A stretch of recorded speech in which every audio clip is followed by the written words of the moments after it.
All right, I'm excited about this one. Nearing the end of the day, a final panel of the day, and a couple of really exciting announcements.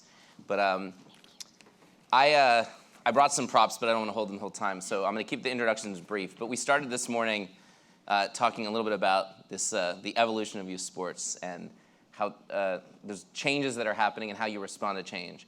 So I'm really excited for this conversation with two people I really respect, books I've really enjoyed, content I've really enjoyed, kind of that prompted me to think a lot, is really trying to understand what is happening with youth sports. How can you understand what these changes are? And ultimately, what are the ways that you can respond to those changes? So it gives me great pleasure to introduce my friend Linda Flanagan. Some of you, the books are already gone, snapped up, author of Take Back the Game. I will say, if you were at NextUp in 2019 at the first event, you may have been interviewed in this. There's a bunch of people at NextUp that were contributors to this conversation. And then Brad Stulberg, who wrote Master of Change, that also just came out this past month, an incredible book, and also enjoy his podcast. So I'm going to start by asking maybe them to introduce themselves and how, when we think about youth sports, how you come to this topic. Linda. Okay. Hi, everybody. Well, I started out I've been an athlete my whole life, played high school sports, club teams weren't a thing then, and started running in college and have run competitively for most of my life. I've also been a mother of an athlete and a mother of two non-athletes, which is another interesting perspective.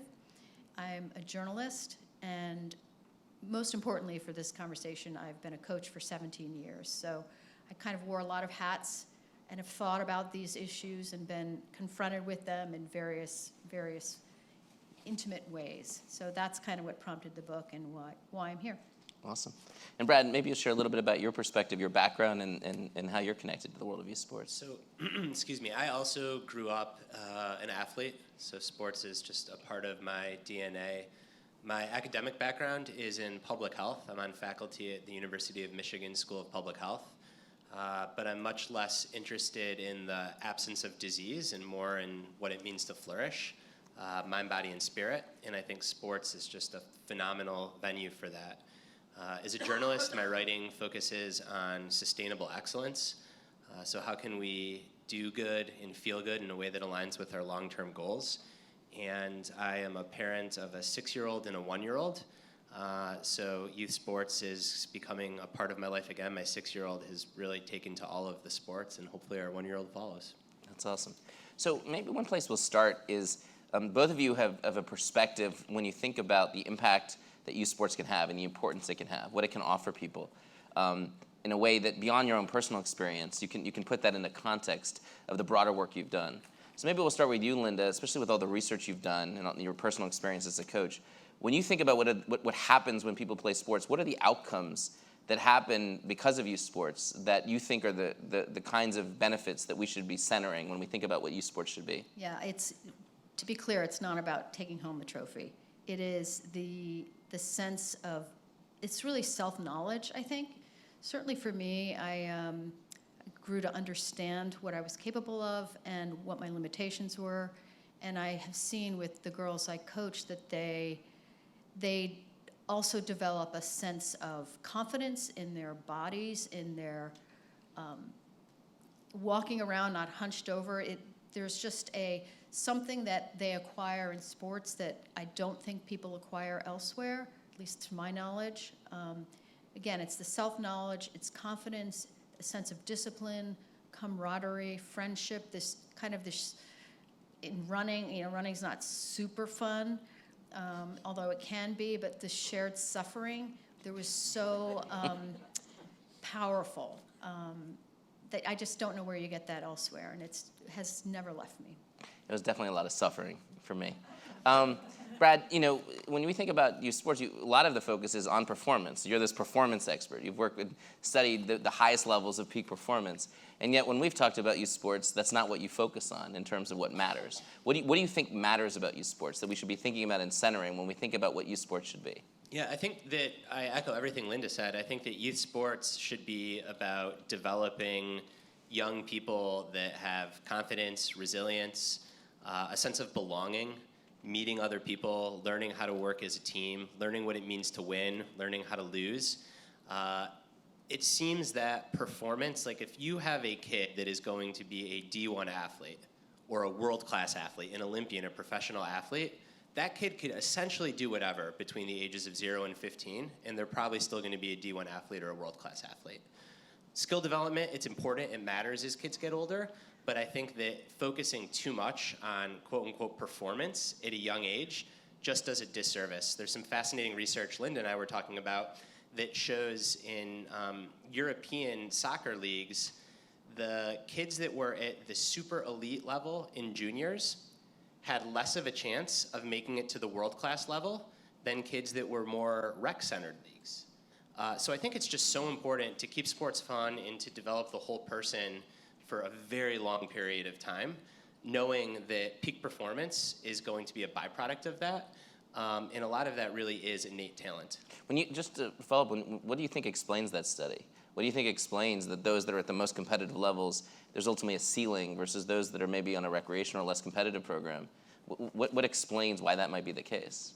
I think just burnout. I think that, again, like to truly have a professional world-class athlete, there's a lot of ways that you can mess that person up, but there aren't that many ways that you can really help that person as a kid, because they've got the goods, they've got talent. And I think that if you overemphasize on performance too early, you get physical burnout, so repetition injuries, but also psychosocial emotional burnout. So, And I could add please. to that, the adults, the other counterpart to that study is that the most successful adult athletes, they call them juniors and seniors, the seniors were just over age 20, had played multi-sport. They hadn't focused, they hadn't been singularly obsessed with the one particular sport they ended up being a champion in, versus the junior superstars or the junior stars at their level, the youth, the 17-year-old, the best 17-year-olds, they had focused very narrowly as they had grown up. So, you know, it's clear that there's something going on with how we're training people that's not, that's missing. So one thing, and maybe I'll go to Brad, if we think about like why there's like this paradox, right? And we'll talk about parents, but there's a notion of what's driving these sports, and you've written about this book as well, Linda, that the parents are driving a lot of this, right? So at some level, if the goal for parents is to say, I want my kids to be the best athlete, and there's so much pressure on people that are working in youth sports that they get from parents to get scholarships and admissions, whatever it may be, it's actually counterproductive.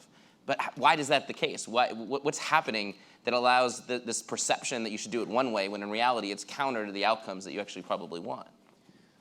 Ooh, that's a tough one. I think the first thing is being the best athlete at age 11 doesn't necessarily make one the best athlete at age 18 or 21 or 30 for that matter. So there's a time delay often that comes with development. And again, if anything, I think you can burn a kid out really early on, and you can almost do more harm than good. I think the second thing as a parent is it's really exciting. And you want your kid to do well. And you want to cheer your kid on. And you want your kid to come home absolutely glowing. And you want your kid to perform and to experience all these joys. So you have like this very instinctive emotion that says go, go, go, push, push, push. And it's very hard in any behavior change to override that emotion with the more logical brain that says, actually, what I need to do is show restraint here and protect my kid. So, Linda, you wrote a lot about parents. And I think one thing about it is the way that parents think is not just to specifically youth sports. It applies more broadly. How are parents driving what is happening in youth sports? And what explains this dynamic? And you know, Brad was talking a lot about the emotions connected to it. What do you see happening? What did you learn through your research in your book? Well, I mean, I point to three factors. One is that there's this giant industry that's, you know, encouraging a lot of play, maybe more play than is in kids' interests. You have the specter of college. Parents are terrified about college, their kids missing out, you know, not being admitted to an Ivy League or a top school, and this is very worrisome.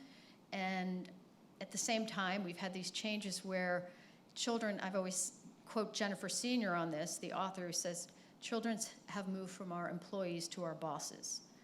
And so they have become sort of the centerpiece of the family, and what they achieve is then kind of a reflection on us as parents. When they fail, it's a reflection on us. So their success becomes even more important to us because it's a reflection on us. And, I think most parents feel that, even if they don't acknowledge it. I think there's something kind of just primitive about it. And at the same time, there's economic pressure, and parents feel compelled to get their kids in early.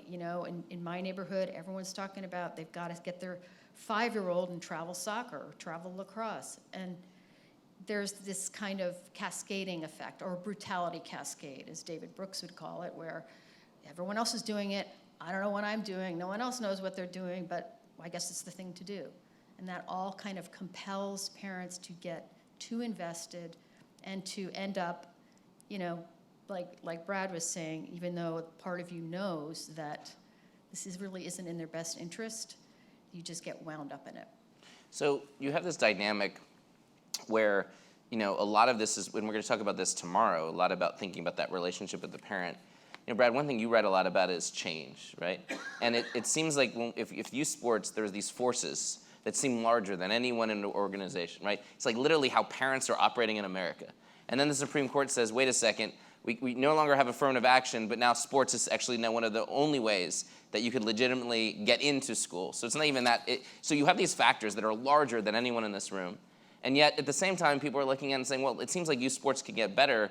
How do you operate in this when you feel these forces that are operating that seem larger than yourself, and you're as a leader trying to contend with those forces to try to do something different?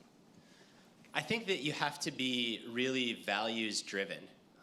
So what I'm hearing you say, and I think very accurately, is there are all these external forces of disorder and chaos and a current or a stream pushing really hard in one direction. And it can feel like you don't really have much ground to stand on if you're coaching or running an organization, like you're just with the stream. And I think that your values, your core values, which I define is the attributes that you really aspire toward, that you want to be remembered for, that you want your organization to aspire toward, those become like your source of stability, your source of ruggedness, the ground that you stand on.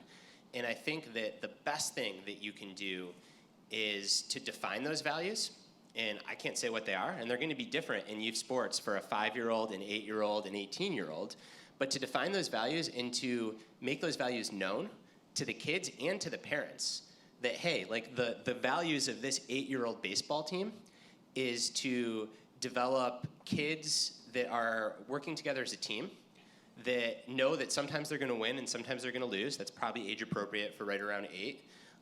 That are with other kids that are not as good as them, are better than them, look like them, don't look like them, and are going to have fun so that they want to play next year. And if we win 0 games or 8 games, that is completely extra credit. Now, the varsity high school baseball coach is going to have very different values, and winning probably matters more, as it should, but it can't just be going with where the current takes you. And I think knowing your values, that really gives you like a decision-making heuristic almost, which is, does everything ladder up to those values? I mean, to the point about parents, if you can communicate those values to the parents, that like the actual dashboard or scoreboard is how well did we execute on these values, and that's, if it's a good season, it means we executed on these values, not do we score more runs than the other team. Just as a follow-up to this, because, okay, it makes a lot of sense, but you just wrote a book about that approach. So can you help us understand how does that work? Like if you do that, does it work? Are there other examples that you've seen through your research that values-based approach is actually what allows you to drive change? Yeah, I think so.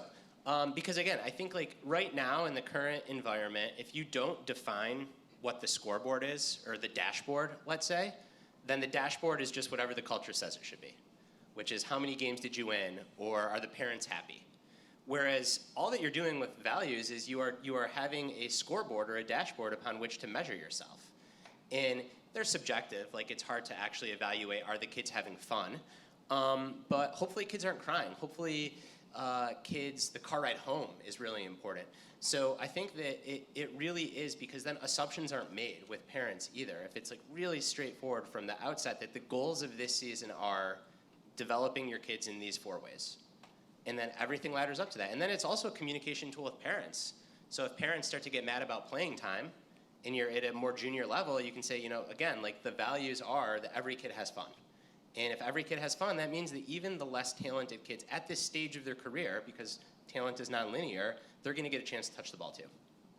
Linda, when you were doing your work, were there any examples you looked at that were like, wow, this seems to be working? Like this is the positive example. There's a lot of things that felt wrong, but was there anything that felt right as you were doing your work? Yeah, I know. It's always, as a journalist, there's a negativity bias, conscious of that. Well, I've seen some wonderful school sport examples where it was clear that, that has to be a top-down thing where the athletic director and the coaches share the value of, helping the kids grow. And I have also seen in certain clubs, I've spoken to you about Cambridge. Yeah, Cambridge, yeah, please. Soccer. This organization in Cambridge, Mass, where this kind of incredible person organized a community-based program that serves 2,000 kids in the town. And it has a travel element, but it's predominantly local. And kids, he's gotten some MIT students to help create an algorithm that allows the kids to play with their friends. They play every Saturday. It's not about while the uniforms are important, their shirts represent a team, a European team or a team from Africa. It's not about how they look. It's not about advancing or winning some championship. It's about development. It's very focused on development. It's very focused on coach training, and the kids love it. The kids have a blast, and that's the main thing. And it's this giant melting pot on a Saturday morning of 2,000 kids. It can be done. It took a lot of work. And I love that the person that started was an engineer by background. So he just thought about engineering sports differently. Yes. And took a different approach. Brad, one thing we think a lot about, you wrote this amazing book called Master of Change. And there's a lot of things there's a question of how one changes as an individual, like how you drive change as an individual. But then there's a question of, like, as an industry, what is the way to think about change? And we'll talk about this next with Linda, because there's a lot of people talking about how youth sports should change. Malcolm Gladwell, we were talking about this, had a podcast, and he said we should do youth sports this way, right? There's a commission that's going to have a report and saying you should do youth sports that way.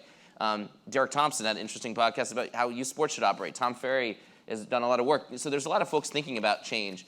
How does change happen collectively versus what happens individually when you think about trying to build change individually as well as change in an organization? I think that in many ways it's a lot easier collectively because if you think about like at the species level, right, that the environment shifts, and if you're just one individual in a really harsh environment, you're probably SOL, like you're in big trouble.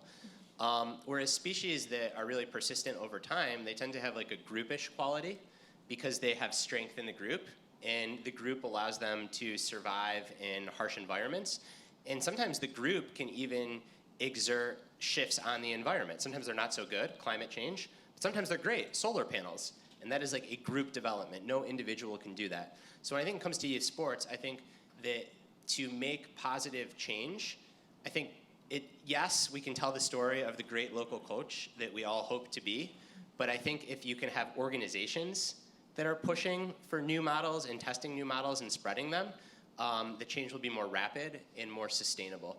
So that's the first thing. And then really quickly, the second thing, and not to plug your concept too much, but I really think that professionalizing the adults in the room will help let the kids not be professionals and just have fun. I think the problem comes when you have volunteer coaches that are on an ego trip or whatever it is, or maybe they're even the well-meaning parent. I shouldn't be so judgmental. And they just get so excited. But they don't have the training, they don't have the data, and they don't know how to show restraint. That's when you get the 10-year-old team that wins the Little League championship, but 8 kids don't come back the next year. Whereas if you can train a coach to understand that it's normal to want to win, but again, what are the values? What's the age-appropriate goal of this season? And then that coach has that knowledge, they have a better chance than the excitable parent from off the street.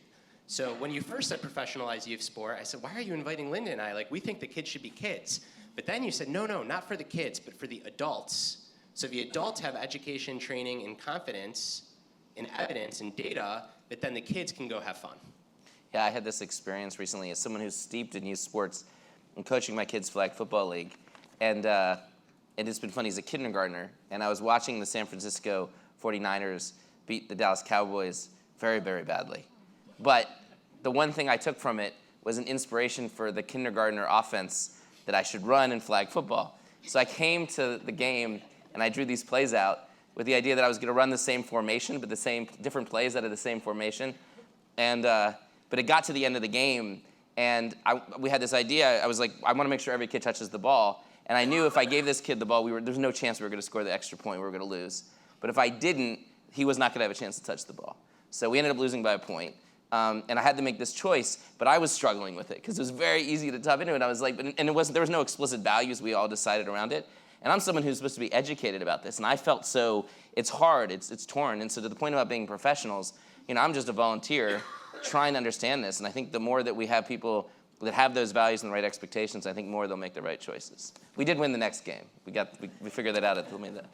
Linda, one thing I think I want to make sure this group understands, and Tom will speak about this tomorrow too, is like some people are trying to create change, right? They're trying to get their arms around this industry. I think you just testified in Massachusetts. So you're seeing energy that's happening elsewhere where people are asking themselves the questions. Just maybe let's share that experience a little bit, and ultimately what energy you see that's happening to approach youth sports differently. Well, I think what is really of concern among government officials, certainly in Massachusetts, and I believe in New Jersey as well soon, is the number of injuries, for one. And I can tell you the stats I shared about injuries were alarming, including that from the Aspen Institute, they found out last year that 44% of kids playing sports between the ages of 5 and 18 got injured. And these were not just little like bruises. 5.6% tore an ACL.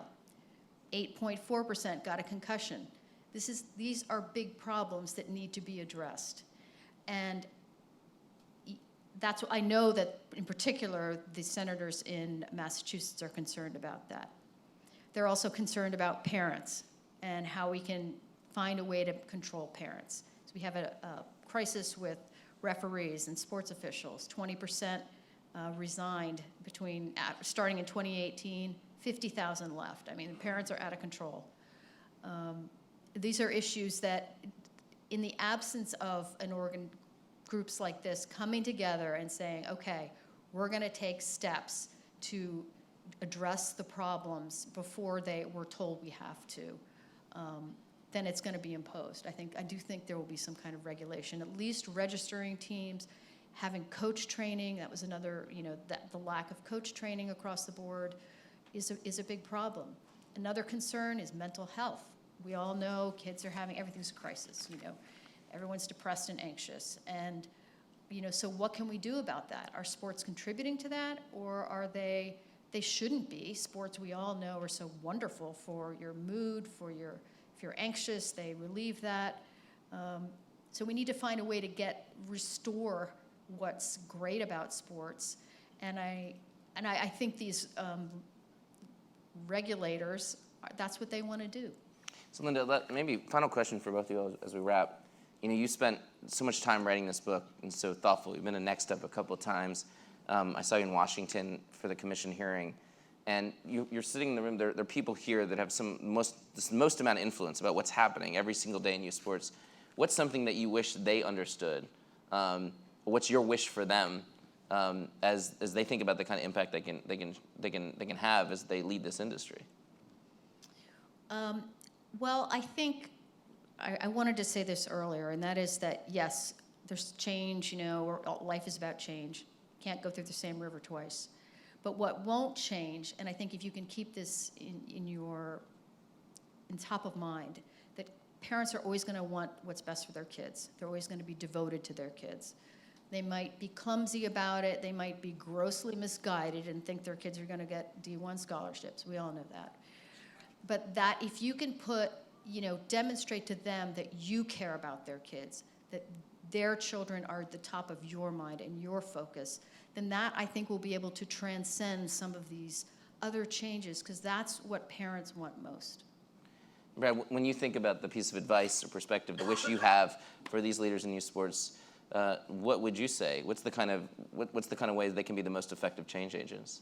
I'm going to piggyback on what Linda said, and I think it's just it's helping parents understand that success for their kid is learning team building skills, resilience, grit, how to win, how to lose, how to be successful, how to fail, and that 0.01% of kids are going to make a living playing sports. But these other things that kids learn through the process of playing sports will help them in whatever path they go on. Because then, instead of taking this deep-seated, innate parental energy to want what's best for their kid and like pushing back against it, you're kind of channeling it or you're guiding it. So that's the first thing. And then I think the second thing is it's going to take like a lot of courageous leadership to do things differently because it's hard. And I think to the extent that you can do it, as I mentioned, in groups and try to have a little bit of a movement around it, that is really helpful. And people in this room that have worked with the elite of the elite, I'm not going to make people raise hands, but my guess is you've never come across a kid that either made it to the top of the Big Ten or a professional league because of how they were coached at age 10. There's no way, right? I've been around world-class performers. And parents hate this because you think 10,000 hours, bullshit. There's been studies. It's not how it works. True elite talent is going to find a way to rise to the top, and it's not based on how their 11U team did. And I think that is important to keep in mind. And something that we were talking about, and I don't know the answers because I'm not an expert on youth sports, is just being really clear in the age spectrum. So if you have a pie of goals, right? And starting for my 6-year-old, the goal is just fun. Probably not even skill development, right? He's 6. I want him to like moving his body, being with other kids. And then for the University of Michigan football team, the pie is win.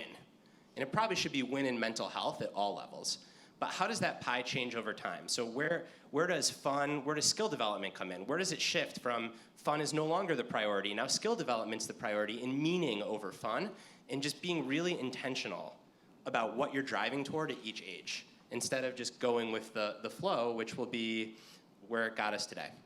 I appreciate that answer. I also feel like then I owe my dad an apology because I blamed him why I'm not an elite athlete for how he coached me. But clearly, maybe I wasn't. It's the genetics he gave you, so he's at fault either way. He's still at fault. That's right. That's right, Dad. Please join me in thanking Linda and Brad. As we have one final thing, but as you all leave the stage, I'll give you back your books so you can hold it up. You can see we have these books up front for you all. Thank you all for joining. We're going to have a brief announcement coming up. But a round of applause again for Linda and Brad.